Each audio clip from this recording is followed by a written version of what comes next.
नमस्कार, बायजूस आईएएस हिंदी में आप सभी का स्वागत है। और आज हम 11 जुलाई के द हिंदू समाचार पत्र में आए कुछ महत्वपूर्ण समाचारों का विश्लेषण करने वाले हैं। तो आइए शुरू करते हैं आज का समाचार विश्लेषण। आइए सबसे पहले मैं आपको ये बता दूं कि आज के इस सत्र में हम किन किन विषयों पर चर्चा करने वाले हैं। सबसे पहले यूएपीए को लेकर के जो न्यूज़ आया है उसकी हम चर्चा करेंगे। कावेरी और मेकेदातु परियोजना के ऊपर जो न्यूज़ आया है हम उस पर भी चर्चा करने वाले हैं।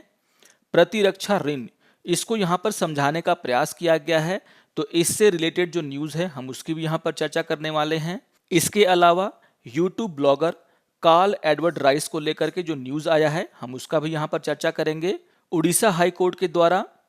कोविड-19 के इलाज में जो लापरवाही बरती गई है उसको लेकर के जांच के आदेश दिए गए हैं, हम उस न्यूज़ का भी यहाँ पर चर्चा करेंगे। और सबसे अंतिम में इन न्यूज़ पर आधारित मुख्य परीक्षा के अभ्यास प्रश्नों पर भी हम विश्लेषण करने वाले हैं, चर्चा करने वाले हैं। तो आइए शुरू करते हैं आज का ये समाचार विश्लेषण। आज के द हिंदू समाचार पत्र के पेज नंबर 12 में एक न्यूज़ आया है जिसका शीर्षक है what makes the UAPA so stringent, यानी कि वो कौन कौन से ऐसे प्रावधान हैं जिसके कारण यूएपीए इतना कठोर कानून माना जाता है। यहाँ पर यूएपीए कानून के सेक्शन 43D5 की चर्चा की गई है और समझाने का प्रयास किया गया है कि क्यों इस सेक्शन के कारण जिन पर भी यूएपीए कानून लागू होता है उन्हें बेल मिलना इतना डिफिकल्ट हो जाता है, और इसी को लेकर के यहाँ पर चर्चा किया गया है। यहाँ पर इस कानून के ओरिजिन और किस तरीके से समय के साथ इस कानून में बदलाव आए हैं उसका जिक्र किया गया है, और सबसे अंतिम ये बताने का प्रयास किया गया है कि किस तरीके से बहुत सारे लोगों के द्वारा इस कानून का विरोध किया जाता है।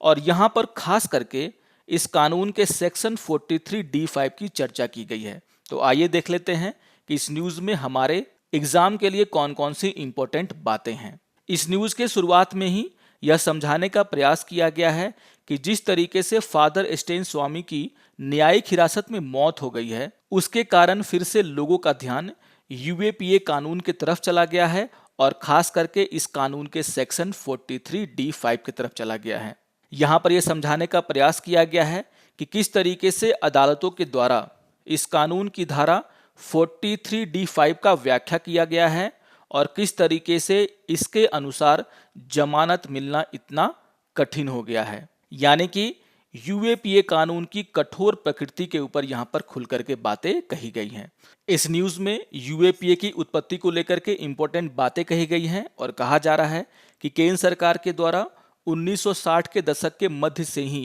इस तरह के कानूनों पर विचार किया जा रहा था जो कि अलगाववाद की समस्या को और कड़े तरीके से निपटने में उसकी मदद करे। और इसी को देखते हुए 17 जून 1966 को राष्ट्रपति के द्वारा गैर कानूनी गतिविधियां रोकथाम अध्यादेश प्रख्यापित किया गया, जिसका उद्देश्य व्यक्तियों और संघों की गैर कानूनी गतिविधियों को अधिक प्रभावी तरीके से रोकना था।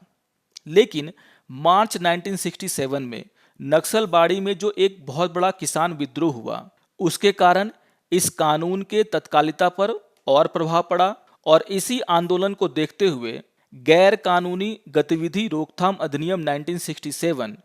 जो कि लाए गए अध्यादेश से समान नहीं था, मतलब कि इसे और भी कठोर बना करके पारित किया गया। यानी कि ये जो कानून है जिसे हम गैर कानूनी गतिविधि रोकथाम अधिनियम 1967 कहते थे उस पर नक्सलबाड़ी में हुए किसान विद्रोह का साफ साफ असर देखा गया, और जो अध्यादेश लाया गया था उससे कहीं ज़्यादा कठोर प्रावधान इस कानून में डाले गए। धीरे धीरे इसका दायरा बढ़ता गया और समय के साथ साथ इस कानून में बहुत सारे परिवर्तन भी किए गए। अगर हम इस कानून की बात करें तो इस अधिनियम में व्यक्तियों के एक संघ या निकाय को गैर कानूनी घोषित करने का प्रावधान किया गया था जो कि ऐसी गतिविधियों में शामिल थे जिसके कारण हमारे देश की संप्रभुता और क्षेत्रीय अखंडता पर सवाल उठता हो या फिर उसको खतरा हो। इसमें कहा गया था कि अगर कोई व्यक्ति या उसके द्वारा बनाया गया संघ कोई ऐसा काम करे, कोई ऐसा शब्द का उपयोग करे या कोई संकेत या फिर प्रतिनिधित्व का उपयोग करे जिसके तहत हमारे देश की संप्रभुता और क्षेत्रीय अखंडता को खतरा पैदा होता है तो इस कानून का उपयोग करके उसे गैर कानूनी घोषित किया जा सकता है। जब ये कानून नहीं था तब सरकारों के द्वारा आपराधिक कानून संशोधन अधिनियम 1952 के तहत इन संघों को गैर कानूनी घोषित किया जाता था। यहाँ पर बताया जा रहा है कि अपने वर्तमान स्वरूप में इस अधिनियम को लाने में 2004 और जो 2013 में संशोधन किए गए थे उसका बहुत बड़ा हाथ है। और कहा जाता है कि आतंकवाद रोकथाम अधिनियम, जिसे हम पोटा के नाम से जानते हैं, यानी कि प्रिवेंशन ऑफ टेररिज्म एक्ट 2002, जिसे कि निरस्त कर दिया गया था। और निरस्त होने के बाद यहाँ पर सरकार के द्वारा 2004 में संशोधन किया गया और यूएपीए में विस्तार किया गया, ताकि इस कानून में जो आतंकवाद को रोकने के लिए जो गतिविधियां शामिल की गई थीं उसे यूएपीए में डाला जाए। और यहाँ पर 2004 में किए गए संशोधन के बाद यूएपीए का जो स्वरूप है वो बदल गया और इसमें आतंकवादी कृत्यों को भी और ऐसी गतिविधियां जो कि देश की सुरक्षा के लिए खतरा हों उन्हें शामिल किया गया। और इसके अलावा यहाँ पर आर्थिक सुरक्षा, यानी कि आपके द्वारा किया गया ऐसा कोई भी काम जिससे हमारे देश की आर्थिक सुरक्षा को खतरा पैदा हो, उसे भी यहाँ पर लागू किया गया, डाला गया और कहा गया कि ऐसे व्यक्ति के ऊपर या फिर संस्था के ऊपर भी इसका उपयोग किया जा सकता है। इन संशोधनों के बाद मनी लॉन्ड्रिंग को रोकने के लिए भी प्रावधान यहाँ पर डाले गए और इसके अलावा आतंकवादी उद्देश्यों के लिए धन के उपयोग को रोकने का प्रावधान भी इस कानून में डाल दिया गया। और यहाँ पर बताया गया है कि 2013 में जो संशोधन किए गए थे उसके अनुसार अगर इस कानून के द्वारा किसी संगठन पे प्रतिबंध लगाया जाता है तो शुरू में यह प्रतिबंध सिर्फ 2 साल का था, लेकिन 2013 में जो चेंजेस किए गए उसके अनुसार ये जो प्रतिबंध हैं वो 5 साल तक बढ़ाए जा सकते हैं।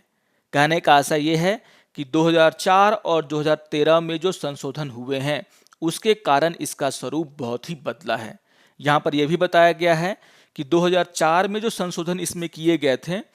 उसका उद्देश्य संयुक्त राष्ट्र परिषद के विभिन्न आतंकवाद विरोधी प्रस्तावों को प्रभावी बनाना भी था। यहाँ पर 2013 में किए गए जो संशोधन है उसका भी जिक्र है और 2019 में जो चेंजेस किया गया उसका भी यहाँ पर जिक्र है, जो कि बहुत ही इंपॉर्टेंट है। और कहा गया है कि 2019 में व्यक्तियों को आतंकवादी के रूप में नामित करने के लिए सरकार को सशक्त बनाने के लिए इस अधिनियम में संशोधन किया गया, यानी कि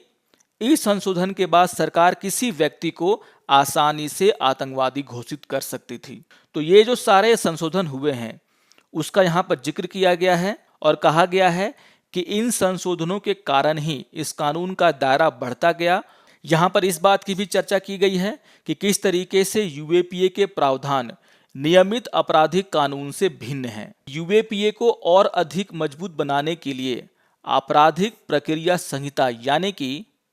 कोड ऑफ क्रिमिनल प्रोसीड्यूर, जिसे हम सीआरपीसी कहते हैं, उसमें भी संशोधन किया गया और कहा गया कि रिमांड, जो कि आम कानूनों में 15 दिन का होता है, वो इस कानून के तहत अगर किसी को गिरफ्तार किया गया है तो वह 15 दिनों के बजाय 30 दिनों का हो सकता है। और यहाँ पर यह भी कहा गया है कि चार्जशीट दाखिल करने से पहले जो न्यायिक हिरासत की अधिकतम अवधि है वो भी सामान्य 90 दिनों से 180 दिनों तक बढ़ाई जा सकती है। कहने का आशय यह है कि इस कानून के तहत अगर किसी को गिरफ्तार किया गया है तो जिस तरीके से आम कानूनों में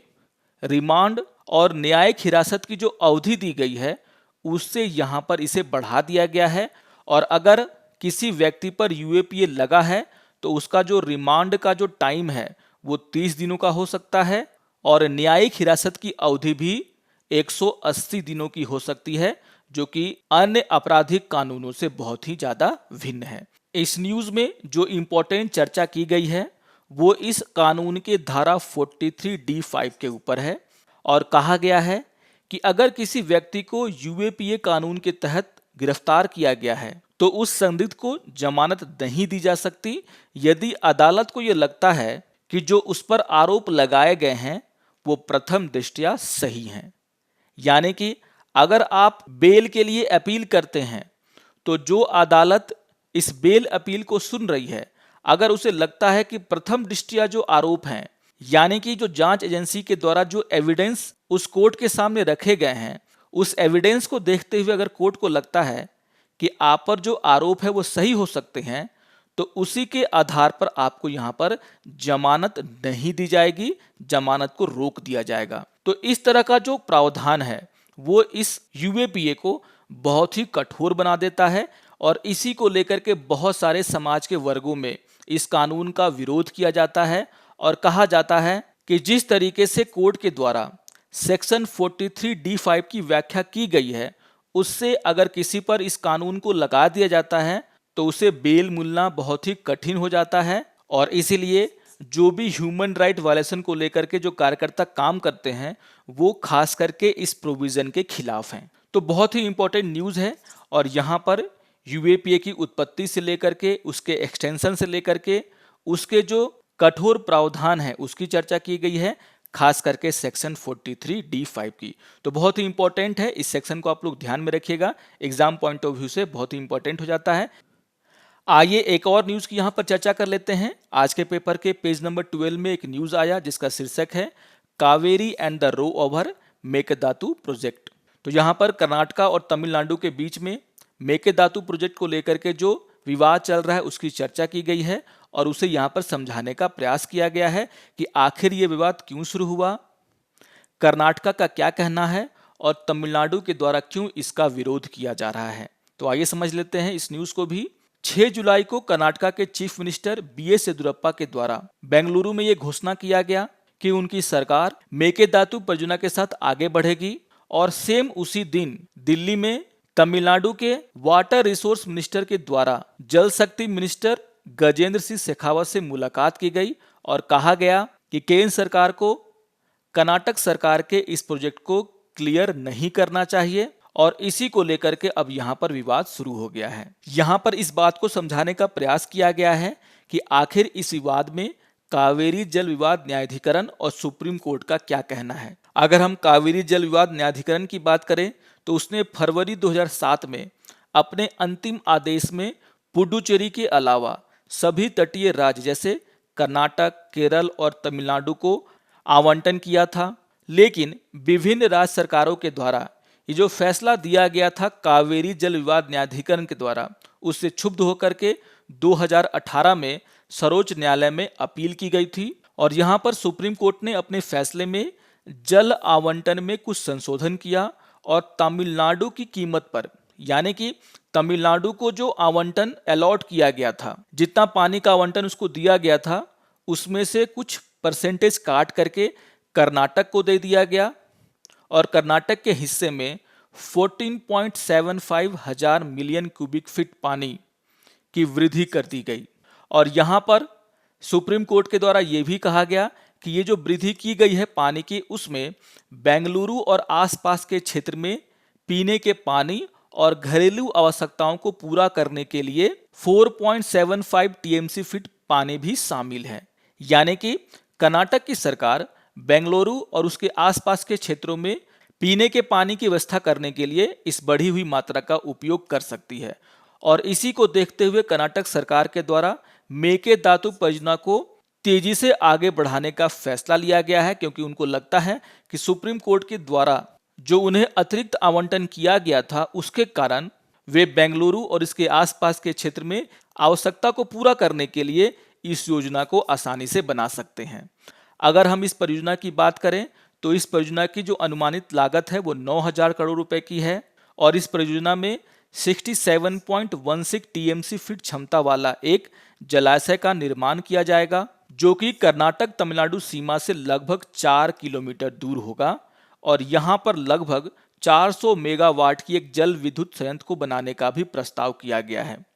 इस न्यूज में इस बात को भी समझाने का प्रयास किया गया है कि क्यों तमिलनाडु इसका विरोध कर रहा है। जैसा कि आपने देखा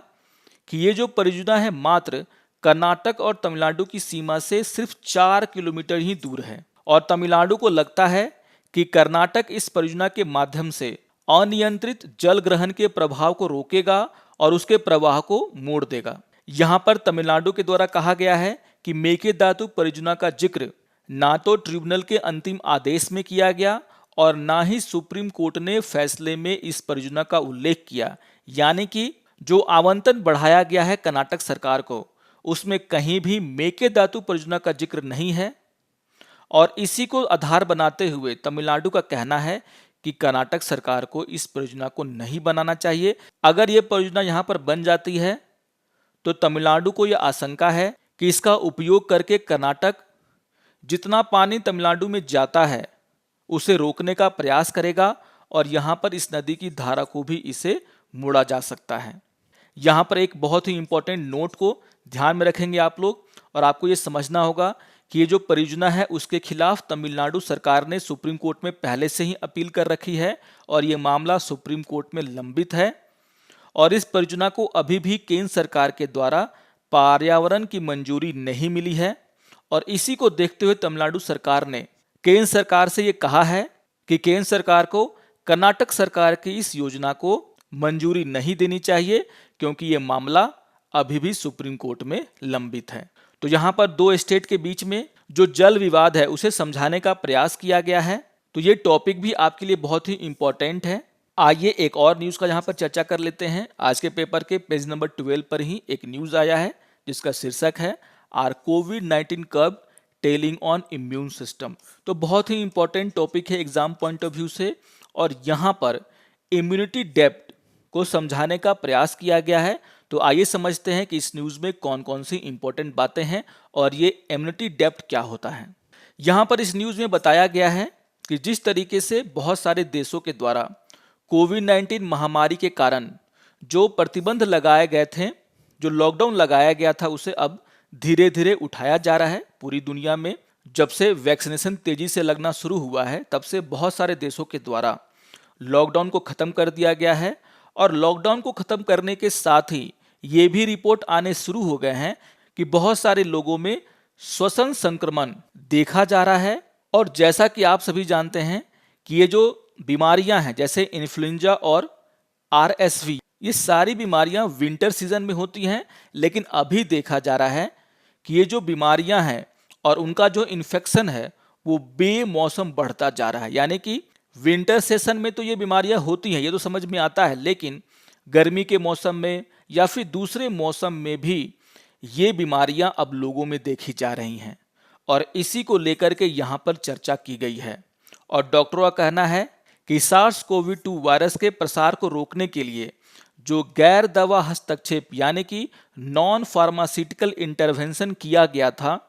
उसी के कारण ऐसा हो रहा है। और यहाँ पर डॉक्टरों के द्वारा इसे कहा गया है प्रतिरक्षा ऋण यानी कि इम्यूनिटी डेप्थ। आप सभी जानते हैं कि जब कोविड की शुरुआत हुई थी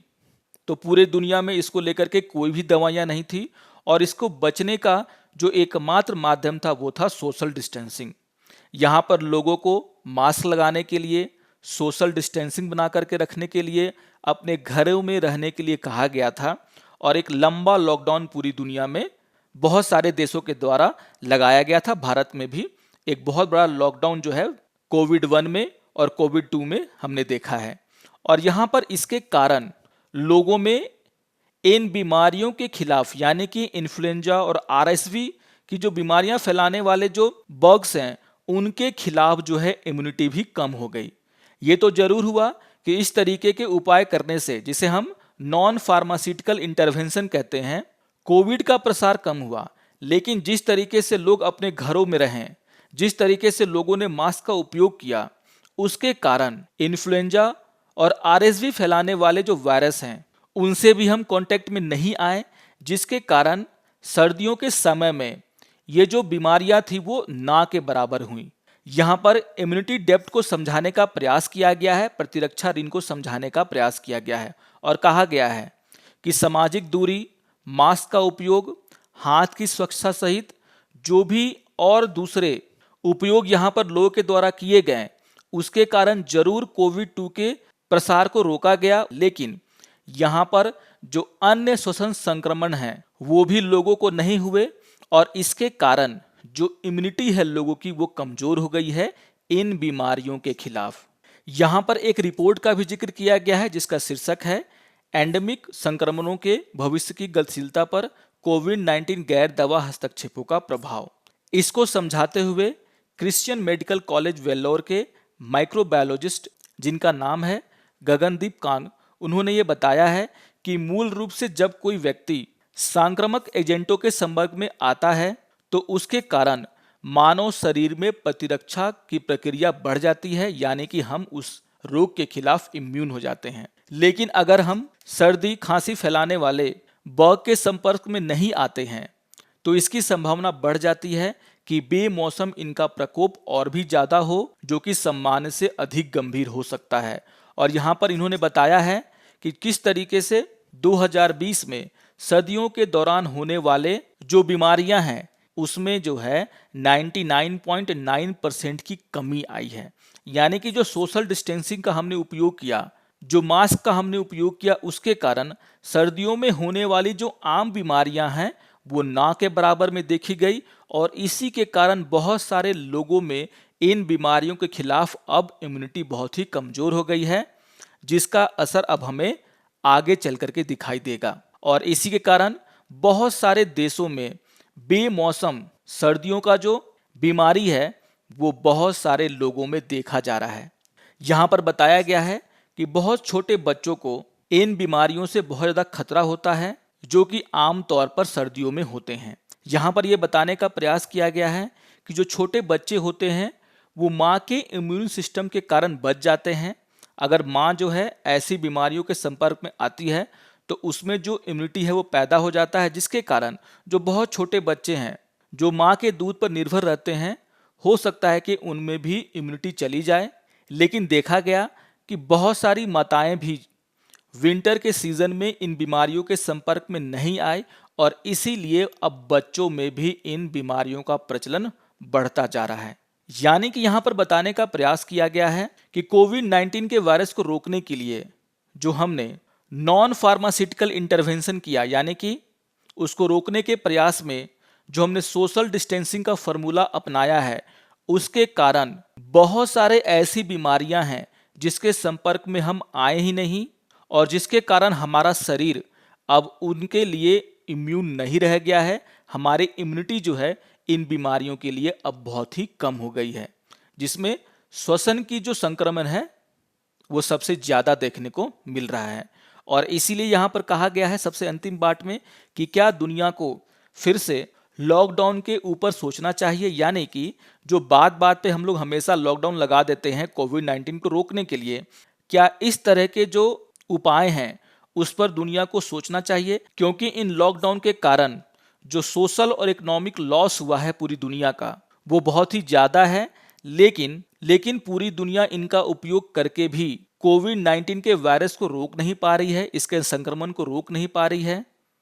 और इसके अलावा हम दूसरी बीमारियों के खिलाफ जो लड़ाई है वो भी हारते जा रहे हैं, क्योंकि हमारा शरीर दूसरी बीमारियों के खिलाफ भी इम्यून नहीं रह गया है।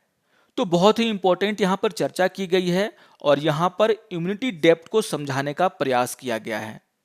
आइए कुछ और न्यूज़ को यहाँ पर देख लेते हैं जो कि हमारे प्री के एग्जाम के लिए इंपॉर्टेंट हो सकते हैं। और यहाँ पर एक न्यूज़ आया है कि vlogger wife challenges government move, और ये news YouTube blogger Carl Edward Rice से जुड़ा हुआ है। यहाँ पर मैं बता दूं कि केंद्रीय गृह मंत्रालय के द्वारा शुक्रवार को ये कहा गया था कि न्यूजीलैंड के नागरिक को उसके वीज़ा नियमों और शर्तों का उल्लंघन करने के लिए अगले साल तक भारत में प्रवेश करने से प्रतिबंधित कर दिया गया है।